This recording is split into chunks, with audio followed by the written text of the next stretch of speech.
Welcome back to Dom's Corner, everybody. Of course, I am your host, Dom Martino, and we appreciate everybody being here. Sitting to my left, making his return here, is Mr. Jareth Love. Jareth, how's it going? All right. Good. And so we're going to get into a lot of stuff. Obviously, the Snyder Cut just got, its official release date, which is coming up here quicker than you might think. And yeah, guys, I mean, there's a lot of other things to get into. I hope you guys all watch those two WandaVision episodes from the last couple of weeks, because we're going to break those down, spoiler heavy. And we'll get into it. I just saw the little things, and I'm going to give you guys a review for that. It's going to be a fun show, and thank you for joining again. Hey guys, before we get started, please hit that like button below, subscribe to the channel, leave some feedback in the comment section. That's very much appreciated. And also share this with your friends. And if you guys didn't know, we've also been doing shows on stereo. Myself and Ian Schick had done, I think, 2 or 3 by now at this point, and it's been a great experience, been a great way to connect with the fans. Also, one of the great things about this app is that, I don't know if you knew this, Jareth, but you can you go live basically, and any fan subscribers, they can actually put their input in or ask you questions through voice clips, so we actually get to hear your voices, and we can it's been a lot of fun to do that. So go to the stereo app, download it. You can follow me at Dom Martino. You can follow Ian at Ian Schick. And it's been a lot of fun. There's also some a lot of other podcasts on there that are pretty entertaining. I was flipping through one the other day. I was telling Ian about this, and 2 people. Apparently a guy was doing one with his wife, and somebody had left a comment talking shit about her, and I just caught this probably out of context, but the guy was like, hey brother, you want to talk shit about my girlfriend? I mean my wife.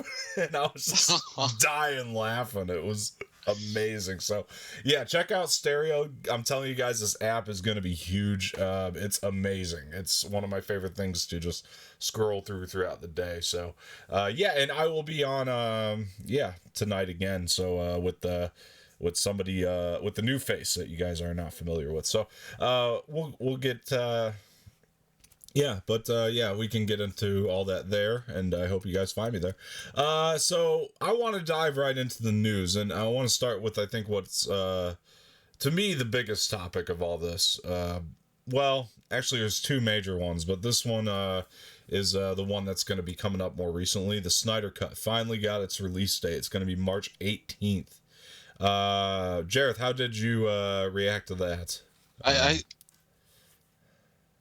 I'm hopefully optimistic, but I'm holding back my I don't know, because it's Zack Snyder, and he's kind of hit or miss with me. Yeah. Well, I didn't like Man of Steel. I didn't like BVS. I liked Watchmen, but it could be great. It could suck more though. I don't know. Yeah, I mean, go ahead. I'll wait. Yeah, I mean, I'm pretty excited myself. I love Man of Steel. I mean, first of all, I disagree with you there. And Batman v Superman, when it comes to his cut of that got released, yeah, I really liked it. I didn't love it like I love Man of Steel, but I still really like it. I'm pretty stoked about it, and it definitely got me more excited to know it was coming in March. I actually didn't expect this thing till summertime, the earliest. I'm pretty excited that we're going to be able to see it a lot earlier. I had to ask you, this is off the Snyder Cut, are you excited for Malcolm and Marie coming on Friday on Netflix? The what? Malcolm and Marie. Malcolm and Marie. You know nothing about this? No. Yeah, no. okay, so it's Zendaya and John David Washington, and it's from I heard about that. Directed by Sam Levinson, who created Euphoria. I just heard about that. That's coming out, was it like next week, right? Yeah, Friday. Yeah. Yeah. This looks like it's shot in black and white. Yeah. Like, I might watch it. I'm a fan of Euphoria. Yeah. And Zendaya. So I might watch it. Yeah, I'm pretty stoked, man. I think it looks like it's going to be one in the same vein of that first special episode they did, to where it was like an intimate conversation the entire time. So like, and we know Sam Levinson can do that extremely well. So like, I'm excited to see what he does with this. Hopefully it's in that same vein. I think that could be a lot of fun. But anyway, sorry, we kind of got off the Snyder cut there. But yeah, I'm pretty stoked about it. And I think that it's going to be, I'm hoping for greatness. It better be with that 4-hour runtime. I don't know if it just got put into one movie now because it was going to be a miniseries. So I don't know if they just decided to put it into one movie because that was just easier to release it earlier. I don't know, but I think it's going to be okay. I mean, if you're a fan of what Zack Snyder's done with it so far, you're probably going to love it, I would think. I mean, we've watched 4 hours of his stuff already, right? So between Man of Steel and Batman v Superman, so what's 4 more hours to see his completed vision? I mean, and who knows, man? I mean, it could be one of those things where it comes out, it's so great, and it just completes the vision so well that the people that didn't like Man of Steel and Batman v Superman look at those films differently now. That would be my hope, but I don't know. I think that's AT&T's hope. Yeah, I think so too. Well, they just hope people watch the fucking thing. I mean, I think curiosity will get the better of even the people that haven't been on, Well, this was the selling so point for HBO Max originally. Yeah, that's true. They couldn't launch a Potter series, which that's a segue. Because now they finally are. I mean, and I know you're not a Potterhead, Jareth, but not really. From the business standpoint, how do you feel about it? They have tough competition with Amazon's Lord of the Rings series. Yeah. And Disney Plus's Mandalorian series. I mean, and Disney Plus's WandaVision series. But I would say that there's already material there for Lord of the Rings. True. There's tons of material there, and true. They're gonna have to rely on J.K. Rowling releasing more material. Yeah. I mean, I don't know if she's actually gonna. I mean, I'm sure she's just gonna be involved, directed to, or just kind of writing these directly to screenplay, which hasn't proven to be great so far. But I almost wonder if kind of having the if she ends up actually writing the screenplays for these, if having the length of a television series is going to help her out quite a bit, because that is one of my biggest problems with that last Fantastic Beasts movie, was that it just felt like they tried to cram like a billion things into one movie, and it fell apart. Technically, TV shows make more money in the long run than movies. Yeah. Through royalties and derivatives. Especially now with subscriptions, you know what I mean? Yeah. Well, if people watch it more, because that Netflix. Oh, you've got 2 seasons. You're out. Yeah. Yeah, that happens all the time on there. But, you know how you probably know how. I won't touch on this too much, but she kind of pissed off some people in the political spectrum, and that might hurt her show. Oh, I think it is going to hurt it to some degree. I mean, I am very curious to see the outcome of the Fantastic Beasts 3 movie, which I'm pretty sure has to be the last one. I don't think they're getting to 5. But, I mean, because now you got, they fired Johnny Depp, which pissed everybody off. They kept Ezra Miller as a cast member, which pissed everybody off. And they're not firing, well, you can't really fire J.K. Rowling. She has a certain rights in her contract to the ownership of Harry Potter. And I think I said that they should on a past podcast, and I apologize because I'm aware that they actually can't. But at this point in time, but just because of ownership rights, so I get that. However, I think that Warner Brothers has made a lot of stupid moves overall, and I think this Potter series is one of them. Not to make it, don't get me wrong. I think that making the Potter series is a great idea, and I think it's gonna do gangbusters if it works, and I think that there's a lot of ways you can make it work. But my biggest thing is like, why didn't they launch with one of these? This should have been planned out long time ago before they even launched HBO Max. There's too much indecisiveness, it seems. Yeah. From what I heard, what Disney did, they kept on asking directors and actors, can we release this just on Disney Plus? Just like they're doing with that dragon movie, the Raya and the Last Dragon, right. Yeah. Like they asked the director and the actors, can we just release this on Disney Plus without the subscription, like they did the other movie that came around Christmas, the music one, the blues, jazz, spirit. You know what I'm talking about? Right, yeah. Yeah, but they didn't have a premium fee for that, and this one they do. Yeah, but it's not $30, like, thank God. Right, but they're kind of taking baby steps, like but from what I heard with HBO Max and Warner Brothers, they only asked Patty Jenkins and Gal Gadot. They have that, yeah. Yeah, and they paid them extra to have it released on HBO Max, and so it's like they didn't ask anybody else. No, they found out the same way we did through that little promotional video that they put out with all the titles. I mean, they found out that way. They had no idea. There was no notice. They were just like, we're gonna do this. Yeah, to be honest, from what I hear, I know. Well, it's kind of the same way in the DC Comics office nowadays. They're cutting, they're getting rid of editors and everyone. They're just it's ever since AT&T took over. Yeah, it's a fucking wreck over at Warner Brothers right now. You got this Ray Fisher thing going on where he's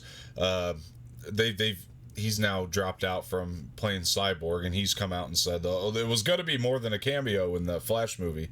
I mean, because he's, and that's a big mess, because they were like, well, rather than investigate your case, we just don't want the mess, so we're just going to leave it alone, you know? What I heard was that Jeff Johns, the executive producer of Doom Patrol, said it was basically a fuck you to adding that Cyborg to Doom Patrol. Mm-hmm. That might be it, too. Yeah.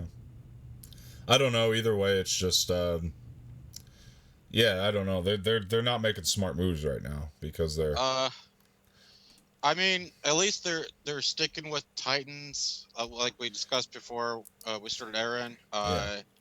And that's okay. I hear they're adding Batgirl to season 3, which is cool.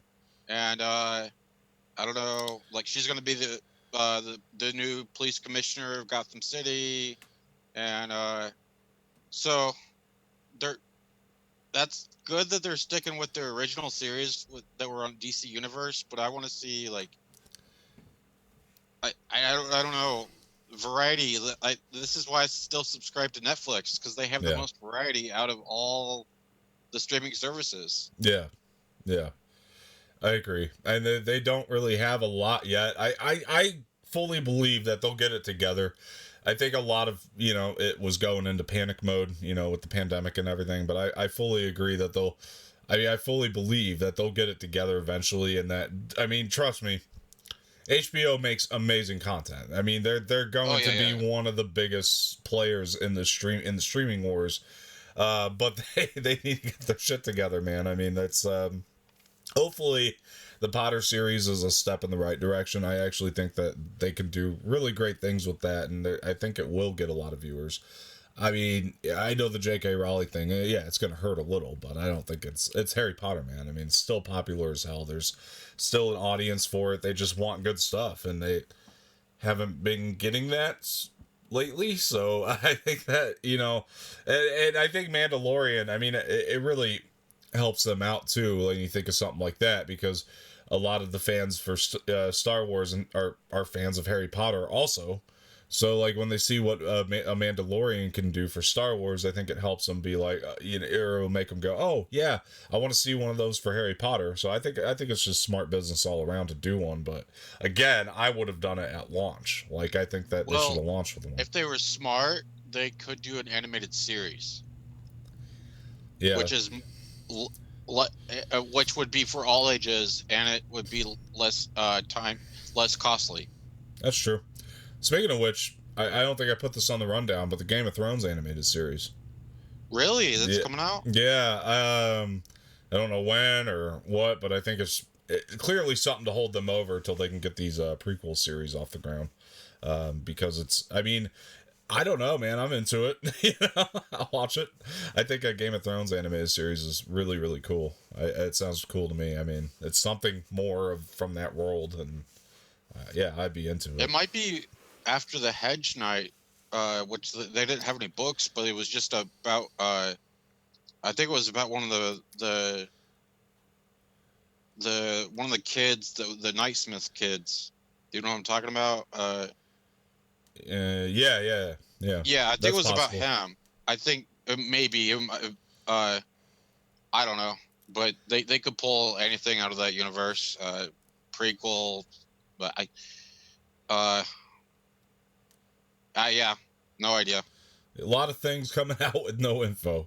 So, yeah. So at least we know they're coming, and I'm excited about it. And yeah, let us know what you guys think in the comments below about all that. And yeah, let's move into this. So a trailer came out that I was blown away by. Godzilla versus Kong looks fucking amazing. I don't know how you felt about it, but I was pretty blown Uh, away by it. uh, there's a theory that they're gonna have a Mecha Godzilla. Yeah, yeah. Some people Eh, that think that's the one we saw in the beginning. yeah, yeah. Yeah, I think that they're I'm gonna down. team up to fight the humans, Yeah, which is gonna be epic. yeah.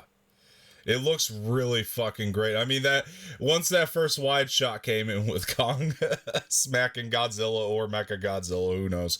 I mean that was fucking incredible, dude. I mean, I think I yelled like audibly when I saw that because I was pretty stoked, dude. And I mean, oh my gosh, Kong bows to no one, and then him coming in with the fucking, it doesn't mean the movie's gonna be good, but we nobody can deny that the trailer was cut together very well. Like, it's very, Oh yeah, yeah, yeah. And they're like, "Why is Godzilla killing people? He's Godzilla." yeah, exactly. Exactly. I don't know, man. You see, here's the thing. I'm typically a bigger Godzilla fan, but the way that this franchise has been set up, I'm actually, I think I'm Team Kong on this one because I've just really enjoyed what they've done with Kong, and I actually love Kong Skull Island. I don't know about you, but like for me, I yeah, go ahead. I've watched. I to be honest, I've never seen the Godzilla movie, like the one where they had the three Godzillas, and then Oh, really? The Gareth yeah, Edwards one? no, I haven't seen that Oh, one yet. I just rewatched it the other day. It still holds up. I really like it. Yeah, that was a great movie. Yeah. Oh, okay, I'll have to watch it. I like it quite a bit. Yeah. Uh, does it have Millie Bobby Brown on it, or did they just do that No, for? she was introduced in King of the Monsters. Okay, Another movie I actually still really liked, by the way. I really liked King yeah. of the Monsters. I know it got a lot of hate, but I really enjoyed it. What I don't get the hate. I Yeah. love that. Like, It's a oh fun monster fighting movie. What yeah, did you yes, want? which this one's going to be also. Yeah. And Yeah. King Hordita. What was the three-headed dragon's name? Yeah. I can't remember. They're going to use him as a mecha also, Mhm. which I mean, come on, that the end credit scene, of course. Right. Yeah. No, I thought, yeah, if anything, King of the Monsters teed up this movie really well. It feels like, yeah, from the trailer, it feels closest to King of the Monsters, but it's just, I mean, seeing Kong in there, and he's just, oh my god, he's a hell of a lot bigger than he was in Skull Island, that's for sure. Oh, Um, so yeah. yeah. I I I feel like they're just gonna team up and take down the humans. Yeah, me too. That's possible. Yeah, I mean, I can't wait for it regardless. I think that it's gonna be one hell of a time, and I wish, which I guess I still could, but I mean, I just wish it came out at a time when all IMAXs were open everywhere, but it's just, it looks like an IMAX watch. I'll watch it at home if I got to, but Right. yeah, I mean, it looks like an IMAX watch to me, and I'm sure that I think Adam Wingard, right, yeah, is directing this, and I'm sure he wishes that it could be done that way too. He's one of the filmmakers that got screwed on this whole thing, so Uh, but they came to a compromise, and part of that was to release it in March. That's the other thing. I'm just happy it's coming out soon. We need a really fun, great blockbuster. Even though I liked Wonder Woman, I mean, we just haven't really had a fun. We don't get a lot of these, so it's been it's been tough. So I'm very excited about that, guys. So let me know what you thought of that, or think of this, or thought of the trailer in the comments below. Jareth, what do we have on the rundown that we haven't gotten to yet? If you have it in front of you, and if you could oblige, sir. See here. While he's doing that, guys, I just drove the scariest drive I've ever driven. It's really bad weather over here, snow, ice. Roads are terrible. Jareth, did you get it? Yeah. Knights of the Old Republic game in development? Question mark? Right. We got to talk about this rumor.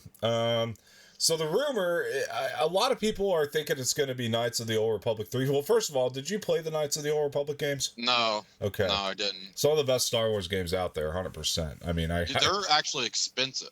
Like the Xbox Ones are. 1 and 2. You sure? They were $10 last time I checked. Really? Yeah. Might want to check again. Maybe an unopened one.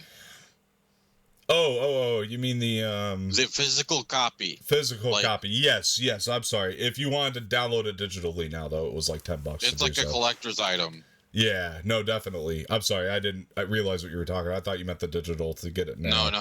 Yeah, because you can get it for like $10 right now on the Xbox store, or probably PlayStation store too. But so yeah, Knights of the Old Republic, if you guys haven't played those, some of the best Star Wars games ever made. Unfortunately, the story is obviously no longer canon. A lot of people, and I think that this is one of the dumbest things in the world, think that they're making Knights of the Old Republic 3. You don't know Disney at all if you think they're just going to continue that non-canon storyline. If it's going to be a Knights of the Old Republic game, they might make it in the same vein of those first two. And there's probably, hopefully, I would hope, has a lot of the same mechanics that the first two had. And, it just follows a very similar formula that the first two had, with much better graphics. But it's not going to be Knights of the Old Republic 3. I think I know what it's going to be. The High Republic. I don't think so. Really? Why not? I've been reading the first book. That's a different conversation. Okay. Yeah. No, I do think that they will make an actual Old Republic game. I won't lie. I'll explain this to you. I think people would be very upset if they don't make an Old Republic game, because if they make a High Republic game, because they know people like the Old Republic. The other thing is they need to bring Revan back into canon, and they haven't been able to do so yet. Now, I'm not saying you couldn't rework Revan into the High Republic, but I would almost guarantee that they're going to do Old Republic. Okay, I'll tell you this. I haven't finished it. I'm about 75% of the way through the first High Republic book. It's not good. Yeah, that's what I heard. Yeah. Not to say that the books 2 and 3 aren't good. I have book 2 here also, and I need to get into it, but once I finish the first one. But yeah, so far, and it's my opinion, but it's not good so far. And I don't think it has, while there is like a lot of Jedi and stuff in the universe, I don't think it has everything that's essential to build a game like the Old Republic was. There was something to the Old Republic that, and I guarantee the Old Republic will be reworked into whatever Disney wants to do. But like, I just feel like if they don't explore the Old Republic, and it's something you got to explore at some point, I feel like. But I don't know, Jared. It might be High Republic though. Like I don't want to completely shut that down, because it might be. But I haven't even read the first like you have. I haven't dived into it like you have. They could do it, and if they do, I just hope they make a better iteration of this than this first book is. Because I gotta tell you, man, this first book is not good. It's a big letdown. I can't wait for the Fallen Order sequel. Yeah, a lot of with people Cal rumored. Calcis. There's a rumor that Maul's going to be in that. That just popped out too. So That would be awesome. yeah, that makes a lot of sense too. Yes, yes, it's the Um, same timeline, everything. yeah. But as far as KOTOR or whatever you want to call it, I mean, I think that you could do a High Republic game, but you have to. If it really depends on how this is going, like because if I read this book, second book by Justina Ireland, I'll just tell you right now, Charles Soule should not write novels. But if the second book by Justina Ireland is like incredible, then yeah, maybe I'm gonna be like, you should make a High Republic game. I guess I shouldn't say I don't think that they would. I'm saying that I just don't want it. At this point, I want Old Republic. I want not the same storyline. I know they're gonna rework their own Old Republic into canon, but at this point in time, I just don't want it. I know a lot of other fans are not happy with that first book. And but the one by Justina Ireland might be amazing. That book that she wrote well, what was before Rise of Skywalker came out was really, really great. So she might have actually added something to this that might be really good. I fully expect I'm gonna like Claudia Gray's that's coming out here in about a week too. Claudia Gray's a High Republic novel, so yeah, 4 books already. No, Charles Soule needs to stay away from writing novels, though. I mean, okay, he's not awful. Like I've read worse novels, but He's so. yeah, he's very God, he was boring. This is a boring book. This is one of the most boring Star Wars books I've ever read. I can't believe how boring it is. It almost feels like there's one part that talks about the Santekas, and I think that's really cool because I think it gives an in-universe explanation to how Lor Santeca got the map to Luke Skywalker in The Force Awakens. So I really enjoyed that aspect about it, and I think he did a really good job there. But building characters, it's ridiculous, dude. There's 35 characters introduced in the first 5 chapters. You think I'm going to remember all those names? It's That ridiculous. sounds like Lord of the Rings. No, it's more than Lord of the Rings. I can tell you that. I understood what was going on in Lord of the Rings. This is ridiculous, and there's like no development to these characters. That's the other part of it. Oh yeah, he writes his comic books like that sometimes. And you're doing that firsthand also. You know what's funny is like, well, okay, so like High Republic's it's a shared universe, right? That's what they're going for. Yeah. So like, there's certain like books that are also going to have like direct sequels to them, right? Well, Yes. the direct sequel to this book, it's already announced. It's in the front page of the Light of the Jedi book.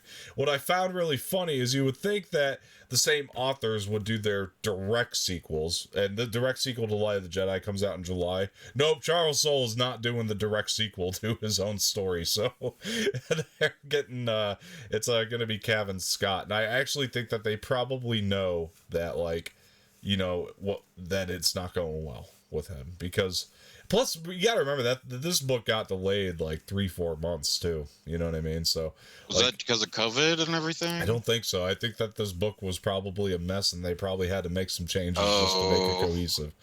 You could tell when you're reading it, man. You could tell like something's not right. Like I've read Star Wars books that are mediocre before. You know what I mean? But they at least feel like somebody was trying to tell a story. Like it all kind of comes in cohesive. There's something about this book that just doesn't feel right. You know what I mean? Like it feels like there was stuff taken out of it, or like they were trying to rush through things, and it's just there's something wrong with it. You know? So basically, the editors try to fix it. I think so. Which is really bad with books.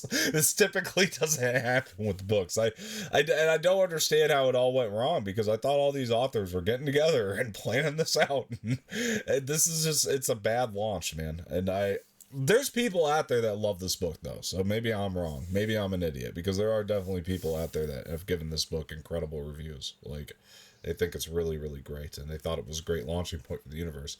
And given, like, there's characters in there I like and stuff. It's just that I can't get attached to all 35 that he's trying to spread out throughout this thing. So that's my problem with some anime, actually. Yeah. But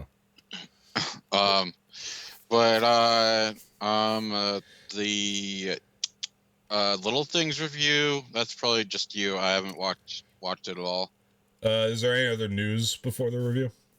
WandaVision. That's I could go over my stuff if you want. Oh, go ahead. We've got the Sandman is casting already. Oh yeah, Um, yeah. um, Who's in this? Like, yeah, like because I haven't actually looked at it. I just heard that it got announced. Is there anybody that we should care about? uh, who is the female knight from the um Game of Thrones? Female knight. Oh yeah, yeah, yeah. She plays Gwendolyn Beth. Christie. No, Gwendolyn Christie. She Christie. plays Yeah. Lucifer. Oh, okay. That's cool. I like her. She's probably the biggest name, Okay. actually. Um, Yeah, she's one of those that can I don't mean to I don't mean this is like a bad thing. Like she can like go unrecognizable, you know what I mean? And like yes. she's a great actress that is great at playing some of the smaller characters, you know what I mean?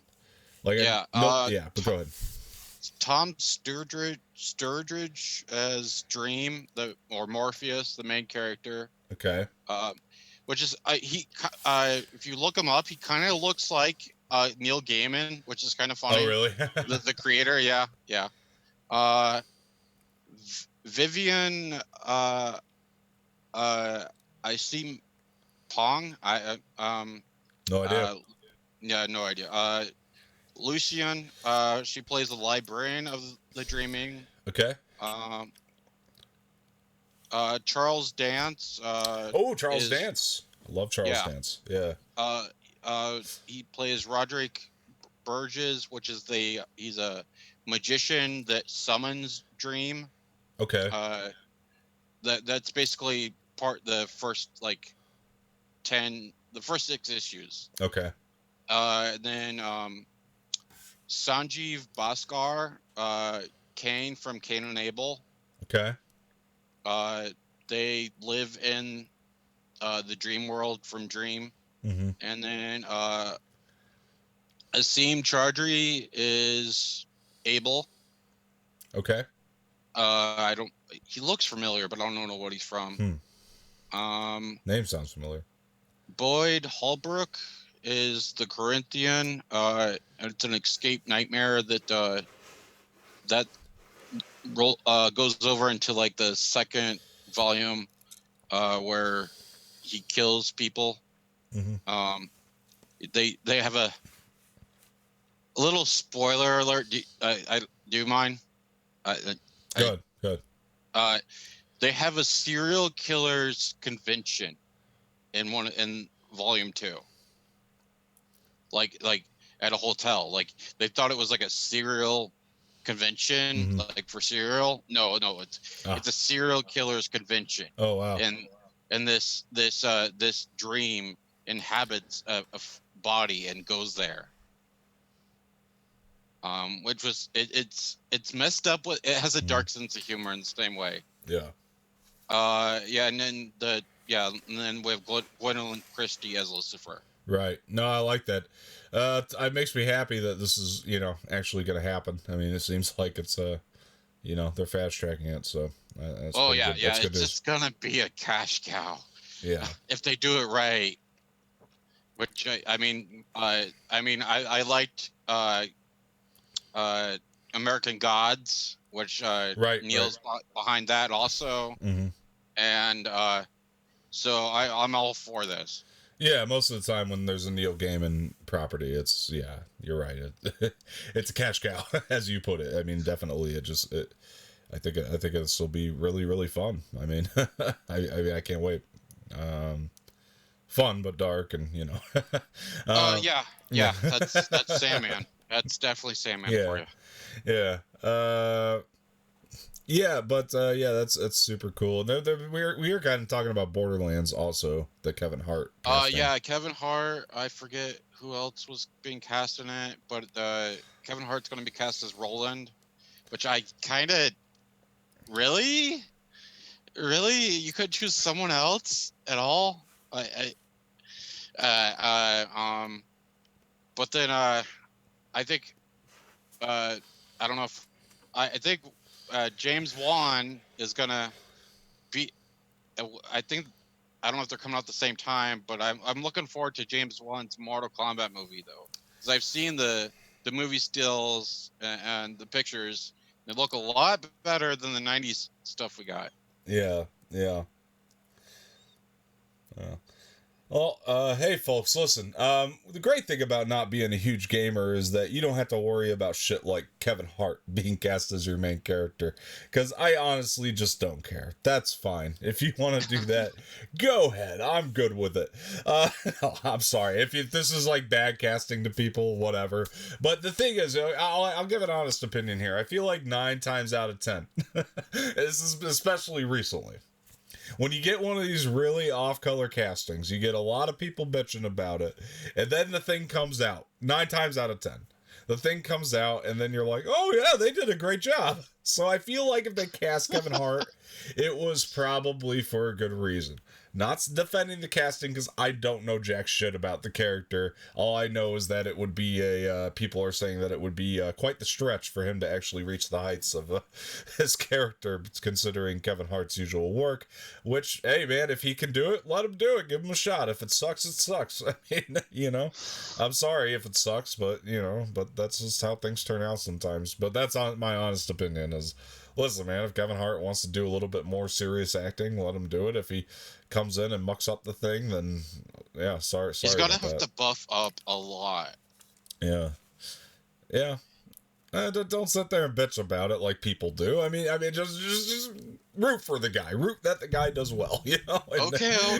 Not We'll you, see. but I mean, just people, because people are they're turds, and when you yell and scream, shit gets ruined. We've seen how that works before. But all right. Hey, wait, no, that fixed Sonic the Hedgehog. Yeah, that's true. That's true. Well, but that was bad, though. That was bad. That was a different story. That was just bad. Like, there's no way in hell they looked at that and said, yeah, that looks right. That's what we got. Yeah.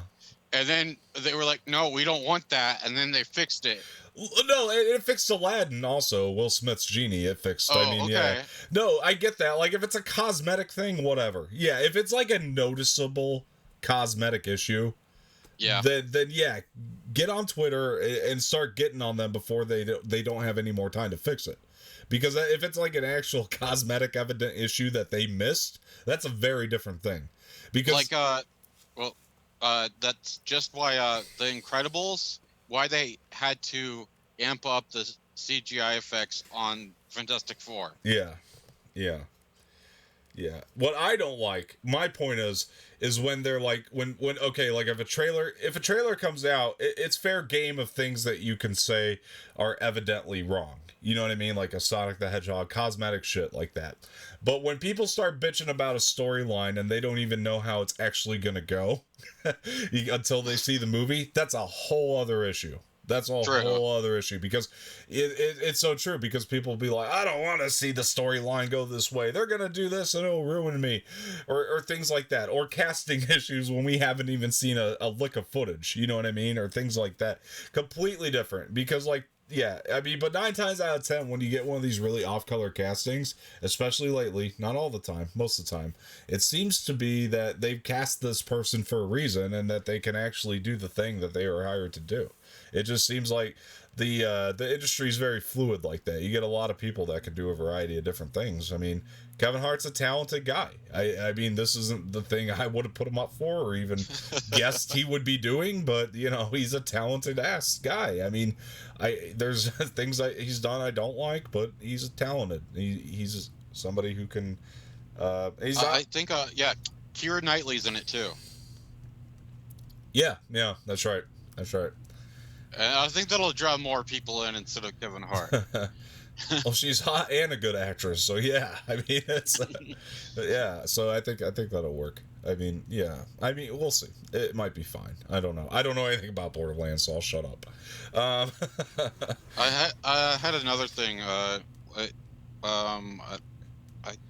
No, you had your what was it? The Little Things review, or did you want to get back? I have one more thing. Well, if it's news, go ahead and say the news, and then we'll get into that review. Okay. They're doing a vote for the final member of the X-Men, and I'll break down. So you might not know who some of these characters are because they're kind of B and C-listers, or even D-listers. Banshee, you might know. He made an appearance in like the 90s uh about cartoon. He screams a lot. He screams and he can fly. Yeah. Polaris, she's the only genetic, because everyone thinks that yeah, internet no, Scarlet Witch is not Magneto's daughter anymore. That is not canon. Polaris, she's the only genetic offspring of Magneto, and she has his powers.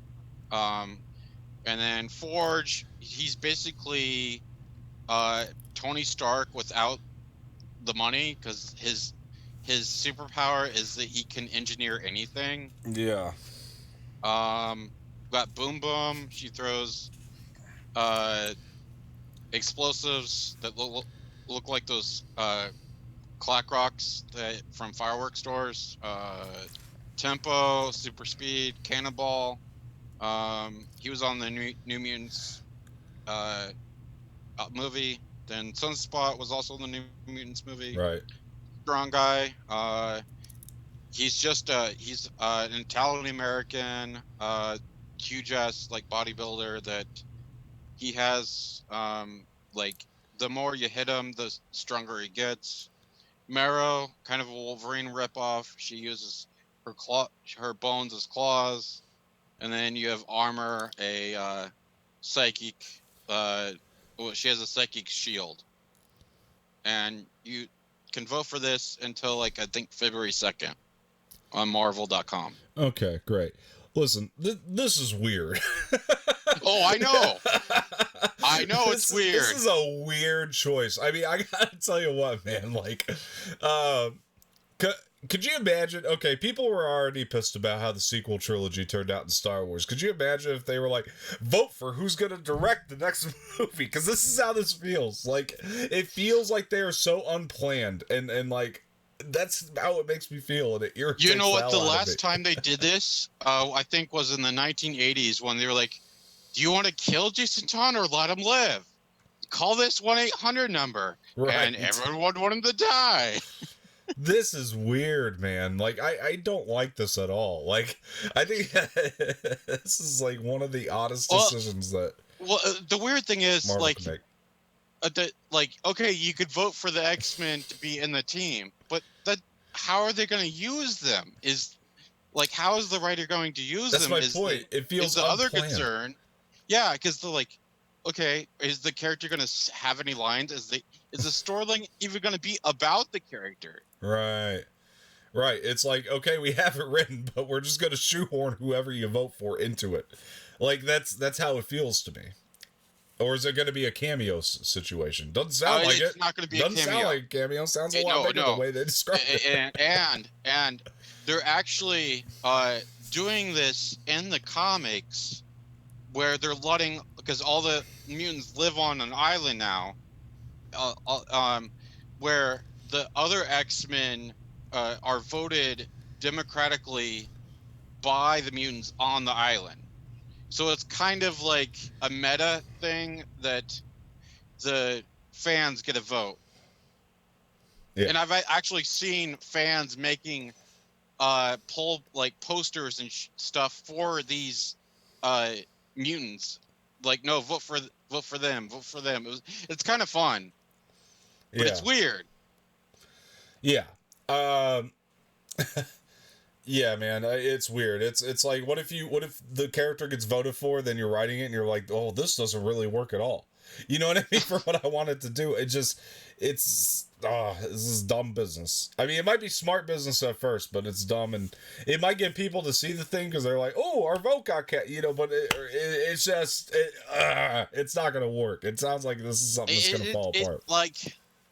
I mean, the death of Jason Todd thing made more sense because it was a 50-50 thing. This, True. you got 100 characters. 110 is still, that's a lot. Like, that's a lot to choose from. It's like, okay, we've worked the storyline out to where it could be any of these 10. Which one are you gonna do? Seriously, that is so stupid. The way that some comic book writers write is like they have like grids of possible storylines. So that's understandable. They could have already have these storylines written out, Yeah, but possibly. you can't. So you think they wrote one storyline for each of these 10? I doubt Possibly that. not maybe like an issue or two, and then like to see if it'll pick up. Like Yeah, but it's comics. I mean, it's planned out a lot better than that. I would hope. I mean, it's not a fucking improv class. It's a fucking comic. You know what I mean? It's like there's no way that this is the way that they're.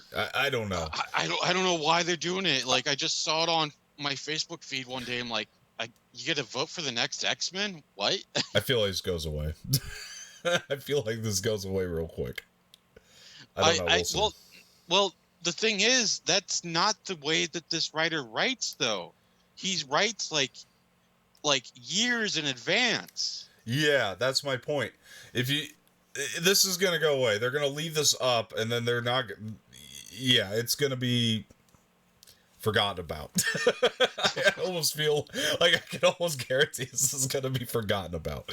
That's how I feel. I mean, let me know if I'm wrong about that, but I really feel like this is gonna go away. This is gonna go away. Oh shit! That's the weirdest shit I've ever heard. Well, let us know what you think of that in the comment section below, and yeah. So I'll move into, just for time purposes, I would love to get into how weird that was a little bit more, but yeah. So let's move into the Little Things review.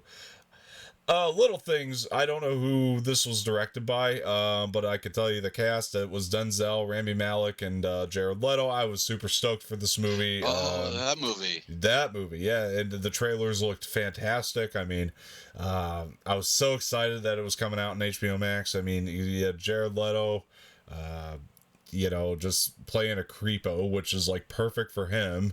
You got Rami Malek. I mean, the way that they, you know, kind of built the chemistry between Rami Malek and Denzel. I mean, this looked like another movie like Seven. You know what I mean? And I mean, it's just so stoked for this thing, man. And yeah, HBO Max, man. I popped this thing on. I mean, beginning. I'll start without spoiling this thing. I mean, the beginning is amazing. This is one of the best openings I've ever seen in a movie. But this movie stinks. This is a very bad movie. I was so upset and so let down by this film. And for everybody out there, it's like, I'll never watch a Jared Leto movie again because he's Joker sucks. Jared Leto is not the problem here. Jared Leto is amazing in this movie. The performance that he gave was the performance that I wanted him to give. But the movie needed more of his character just to keep this interesting, because his character was scarier than hell. He's incredible in this movie. I'd recommend you watch his scenes because he is so good in the movie. The problem is you can't have more of him in the movie because the story goes in this really stupid direction that I won't spoil it for anybody who's interested, but the movie goes in this stupid ass direction to where you can't have more of him, and you're like, oh, this is a joke. You know, and it's like the whole thing that it really makes his character pointless. That's not a spoiler. I'm just letting you guys know his character is so damn pointless, but they build him up to be this main point, and his character ends up being pointless. Let's talk about Rami Malek for a minute. Let's talk about Rami Malek and Denzel as a pair. Individually, these two are phenomenal actors. They suck together. These two had no chemistry on screen. I don't know who put this cast together because this chemistry was bad. They felt like they were both acting in two completely different movies. Again, individually, great. as a pair, terrible. And most of our movie, unfortunately, is focused with the two of them. I mean, they knew, though, Rami Malek was in a different movie. Without spoiling anything again, like, they clearly, like, kicked him off this film, like, and gave him his own storyline about midway through it. Because was like, yeah. And then, like, they brought it back together at the end, but it felt very messy, you know? And the whole thing getting up to the point of Jared Leto, because Jared Leto comes in and finally makes the movie somewhat interesting, because again, he's scarier than hell. Like, when he popped up on screen, I audibly went because of how fucking freaky he is. But like, the rest of the movie is awful. This is one of the worst scripts I've ever heard, because it's like, This was written by somebody who writes for CSI or something. I'm telling you, because Oh, this that's script bad. this is like a cop show. How you got Denzel Washington, Rami Malek, and Jared Leto to do this, I don't know. I don't know if this was shot during. Contract obligations, I don't. maybe. Maybe it was shot during the pandemic, and these guys were just looking for work. I don't know, because this thing was bad, so I'll be bad. honest. The trailer didn't really draw me in. It drew me in. It looked like a movie like Seven or Zodiac or something like that. That's what it looked like to me. It's poorly marketed because you get nothing, anything that you thought looked decent at least in the trailer. Nothing of that is in here except for Jared Leto. Jared Leto is the one saving grace to this, and it's not bad performances by Rami and Denzel. I want to make that very clear.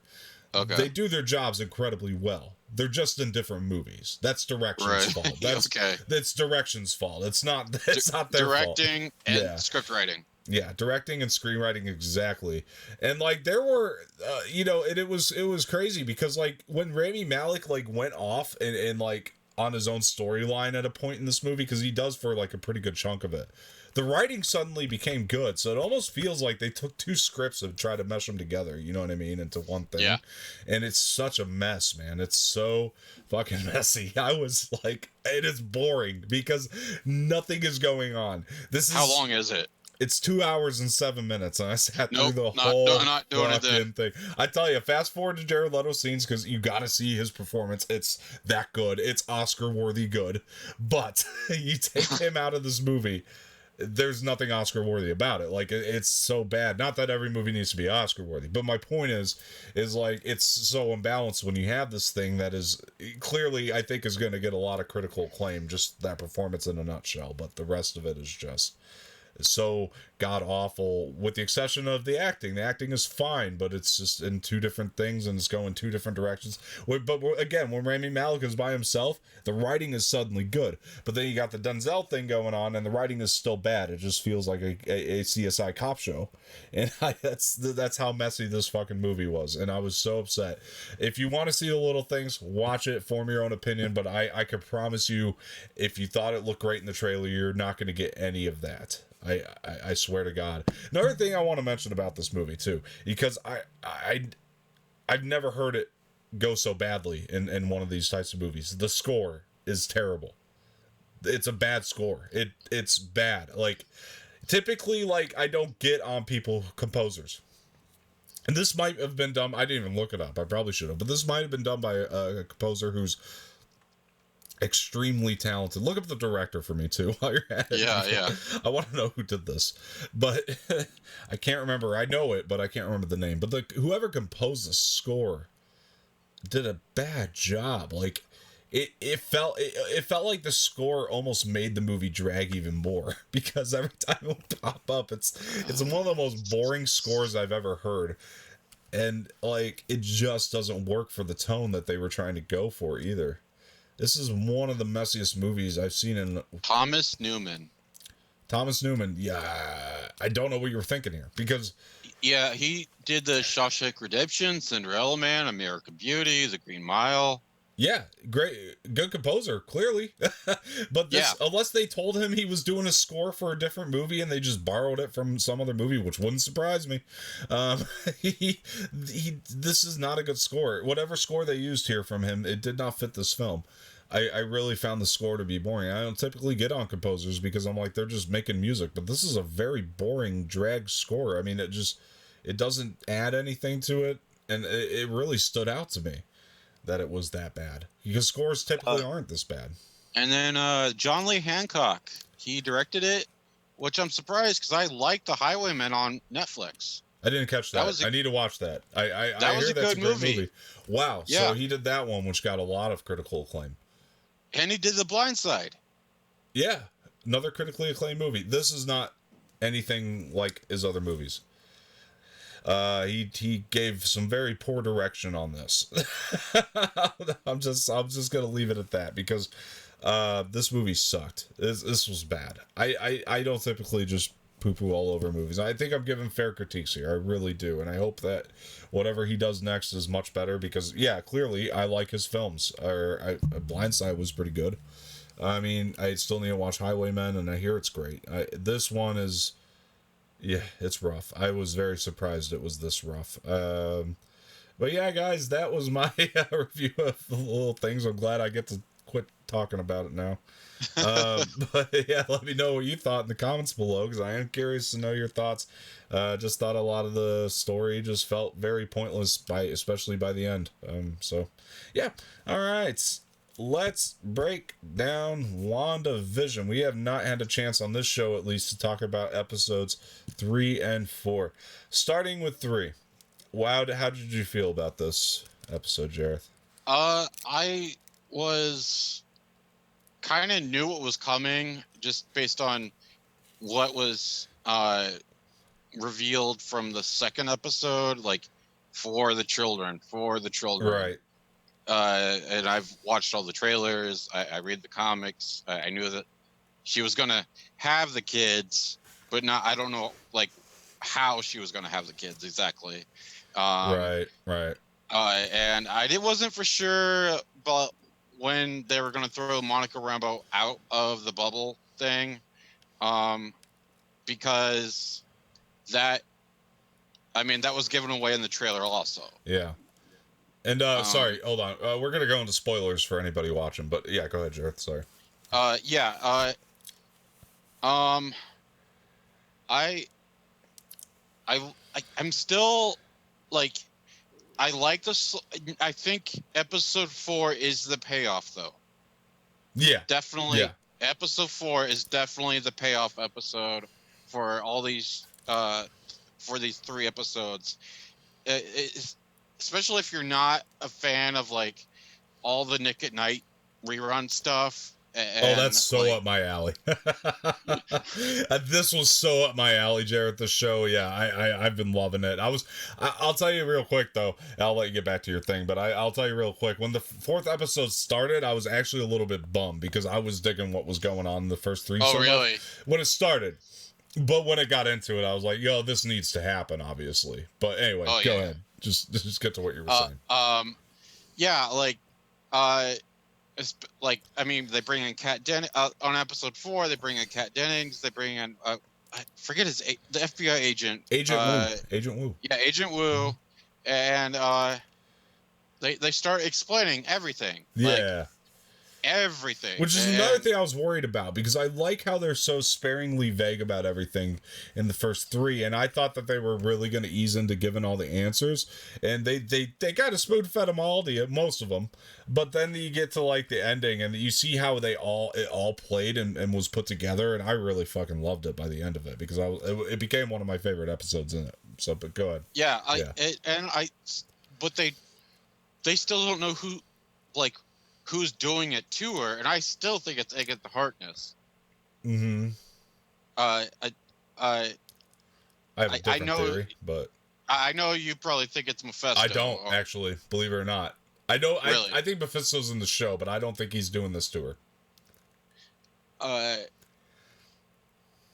really? Mm-hmm. Oh, well, it might be the other guy. Oh yeah. What do you think? I think it's her and her alone.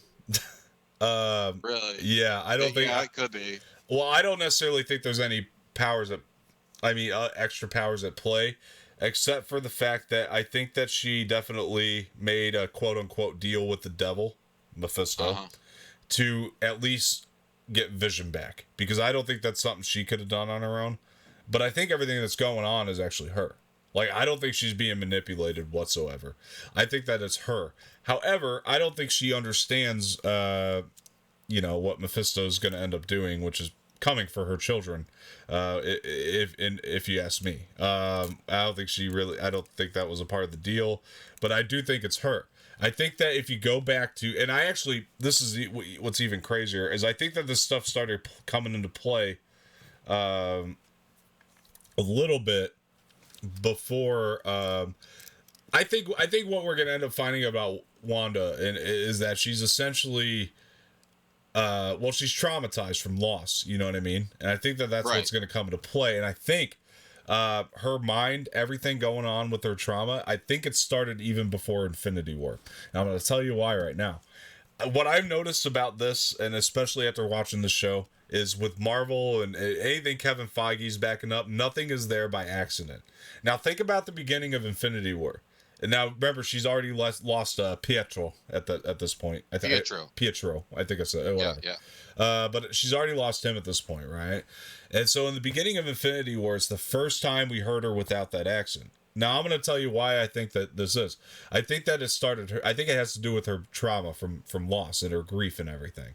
I don't think I don't think that was done by accident. I think that she was already talking with Mephisto.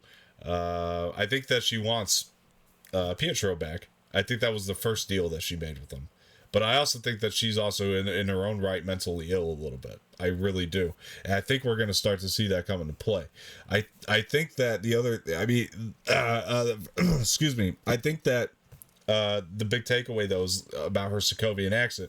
And I saw Elizabeth Olsen in an interview recently where she was talking about the Sokovian accent, you know what I mean? And she was asked about why was that decision made, and she was like almost dancing around the answer. And then by the end of it, she was like, it's still there, it's not gone. You know what I mean? So I think that her actual mind trauma started like before Infinity War, which makes sense because she lost her brother.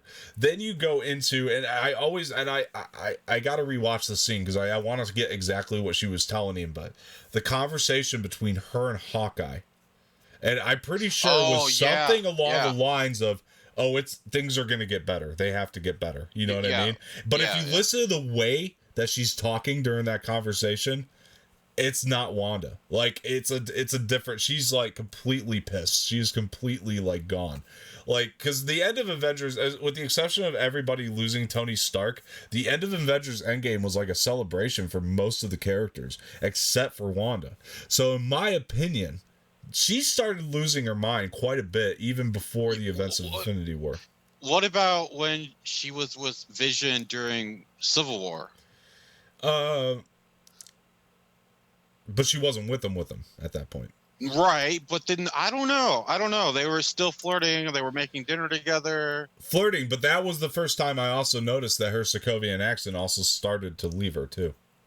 Just a little bit. It was there, but it wasn't there as strong as it was in Ultron. No, I get what you're saying. Yeah, they were flirting. But I just think that none of this was done by accident. I think it's all planned. It's been planned. And she even said, Elizabeth Olsen, that she was offered this show immediately after Endgame was done filming. Oh, really? Yeah. So they had this planned for a long time. And I think that another big takeaway here is, I was going to tell you, I do think Mephisto's in the universe. I think we've seen him probably a few other times than the one I'm about to mention. The Stork. Oh. I think it's him. She couldn't make it go away, dude, and it was turning red, which I think is an Easter egg too. But she couldn't make it go. Maybe she couldn't make it go away. You gonna tell me she can't make that thing go away, but she could throw Monica Rambeau through 25 houses? No way. That doesn't make any sense. It's him, dude. I'm telling you, he was there. That was him. Or it's just Agatha fucking with her. Yeah, and I want to give credit because we were talking on that Stereo app the other day, and a fan threw that in about the Stork the other day. I blew my fucking mind. I was like, holy shit. You know what I mean? That. I don't think it was Agatha. I don't know, because Agatha's not even Agatha yet. It's just Agnes so far. Right, but I know the trailers. Yeah, I know the witch thing and the trailers and the connection. The witch, I mean... Which could be misdirect, by the way. It could. Marvel's done that in their trailers before, too. Yeah, that could be misdirect, for sure. But I don't know. Agatha's still like, oh, you need to talk to her. Like on the second episode, she controls everything. She has this influence on the neighborhood. Yeah. And then Agatha's been kind of her guide in this whole thing also. Oh, absolutely. And I'm not counting her out as irrelevant, because I think that she is very relevant and significant to what's playing into play here. I don't think that but I mean I heard some really good theories that she might actually be Loki too, which is really interesting. I think that's too far, because then that Loki no, think about it in a second. You don't think so? That's too far. Okay, yeah, it's possible. I still think it's possible. Yeah, but I think the Loki show is going to be its own thing. And like, because I mean, they're releasing Captain America, their Winter Soldier, Falcon after this, right? Yeah, yeah, Yeah, I think hopefully they just play into each other. sure, Maybe. yeah, maybe. I don't think that's gonna be the case even necessarily though, because this is going directly into Doctor Strange 2, last we knew. That's true. Yeah. And then we might have Mephisto, and Yeah, I think he's definitely, if not this, he's gonna be in Strange 2. I think he's gonna be the big bad here. I think he's gonna be a big deal because yeah, man, I don't know, man. I don't know what's going on with Agnes yet. I'll be honest with you. I don't know. But I'm they didn't ID her. Do you remember? When they were that's throwing up the right. IDs That's and right. yeah. Well, have you read about the High Eternity? No. The he's the guy that genetically created Scarlet Witch, and he has ties to Agatha Harkness, so this could be him also. True. It's possible. Um, I think Dottie's him. who? The blonde in episode 2, I think. If I'm not mistaken. Uh, Her and Monica Rambeau, they're in that, like, is it like, was it like a class or something like that? in the fourth one, No. Second episode. second episode, and it Remember that blonde woman that was like weird? no. Her name was Dottie. Yeah, I think she's Mephisto. If you go back and check it out, I think she's Mephisto too. But the Stork, I think, is a definite though. I think that's hands down Mephisto. Like, there's no way in hell it's not to me. Like, it's something. The red, man, the red smoke. It had to be. Yeah, the red's. But that's also the Scarlet Witch's colors. True, I'll give you that. I just don't buy it still. I think it's Mephisto. Come on, she was having the babies when it walked in, though. Yeah. And everyone's thinking. I think I don't know if we talked about this. We've talked about this last time I was on here. How this is pointing towards the Young Avengers, because she has the kids, and they turn into the Young Avengers, and Miss Marvel's coming. Let's not forget that. That's another thing that's going to play into it. Yeah. But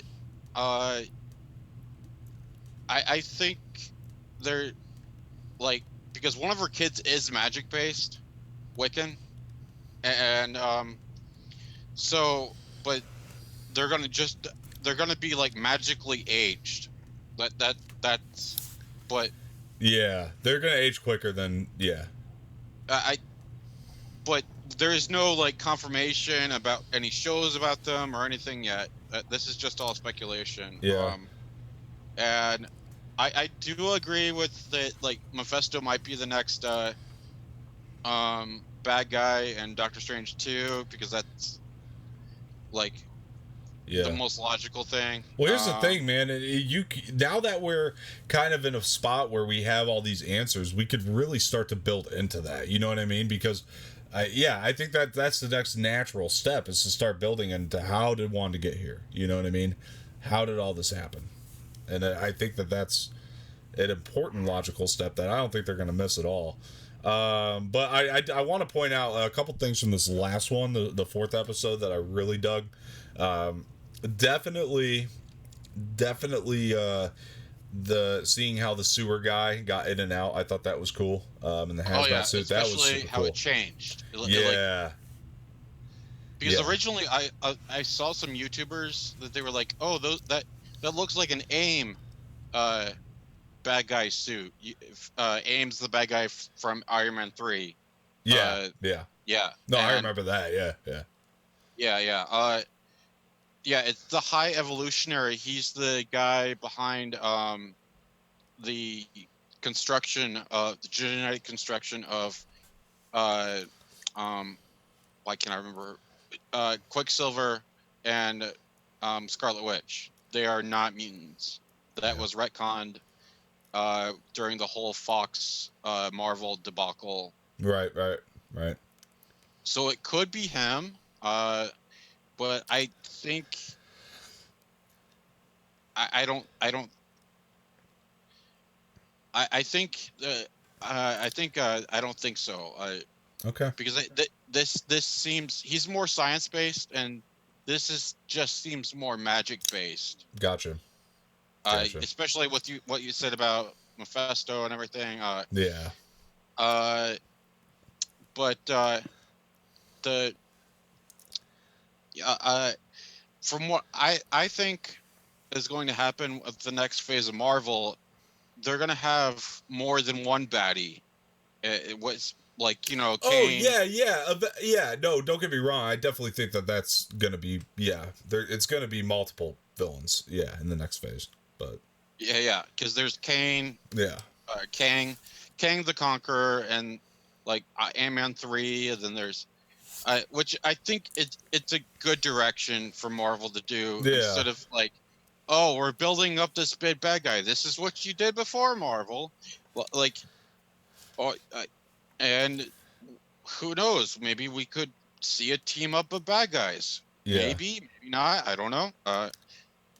I because Marvel's like Endgame threw everyone for a loop. yeah. True.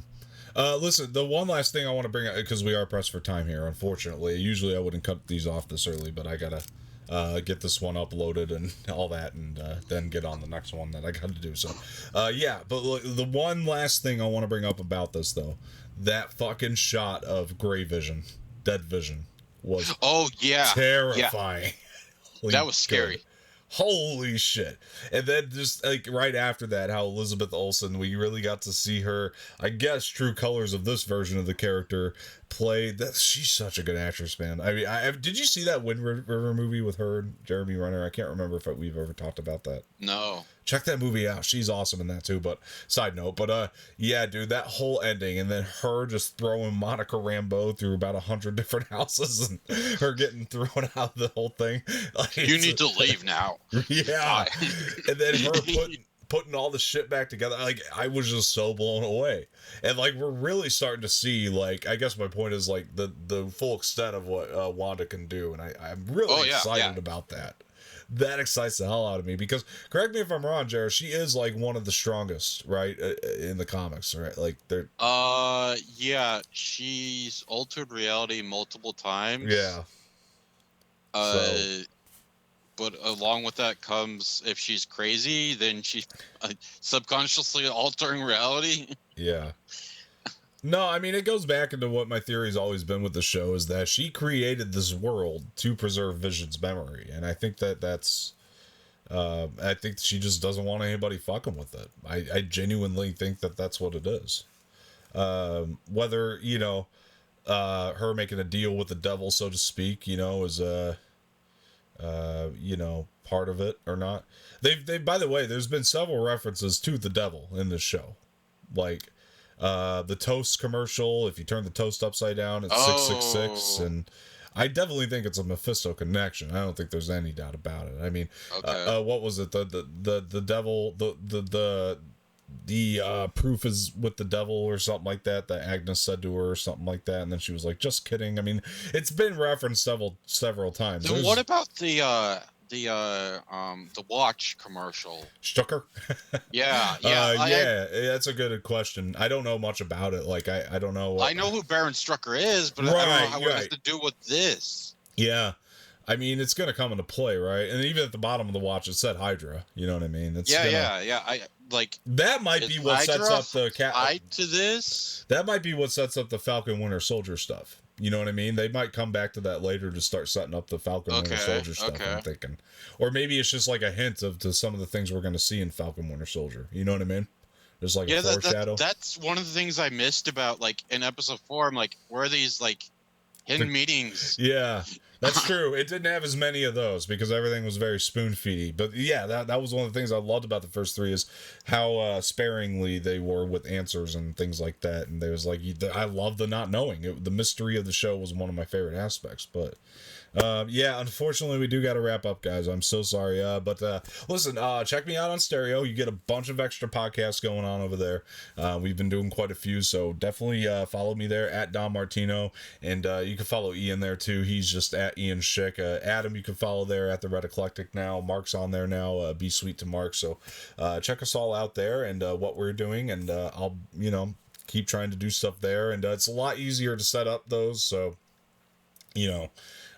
We definitely want to keep doing as many of those as we can while we can, and while this thing's really popping. And I think we've definitely gotten ahead of the curve a little bit with it. So, very exciting stuff.